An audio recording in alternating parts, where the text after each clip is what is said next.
It's been many records in the banking sector that you saw for 2020. So you look at the measures taken by RBI, today we are at the lowest interest rate ever that is seen in the history of Indian financial system.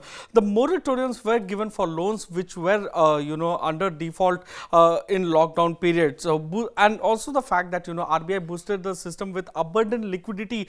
Today, the reverse repo window is seeing anywhere between 6.5 lakh crore of funds being parked. The one-time restructuring for loans were allowed of those whose loans were due under moratorium and could not pay. RBI also cautious against the unauthorized apps.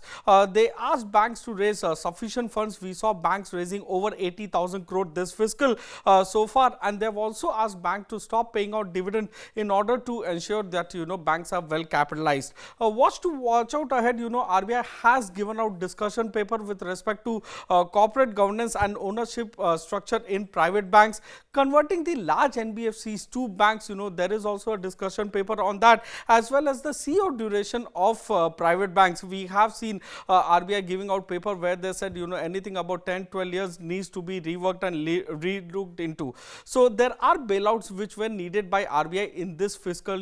We saw Yes Bank being bailed out, Lakshmi Vilas Bank being bailed out, and we have PMC for which expression of interest have been given to RBI.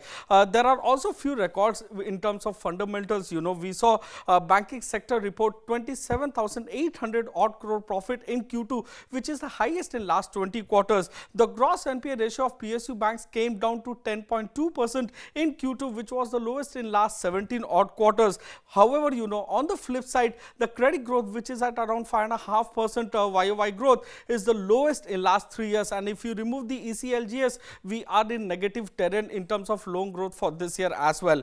There have been record fundraising being done by banks, about 86,539 crores, with the largest being by ICICI Bank, Yes Bank, SDFC Limited, followed by Axis Bank as well. However, promoters also got funds of about 17,400 crores, wherein Uday Kotak and Bandhan Bank's promoter took part in fundraising. In total, BFSI sector saw a flow of 1,04,000 crore into by investors. So best performing stocks in BFSI is Indostar Capital, Muthoot Finance, Canfin Homes, Cholamandalam, Bajaj Finance, and from 52-week low, if you see which are the top performers, Religare, IndusInd Bank, Cholamandalam, Yes Bank are there, which are over 3x from the 52-week lows.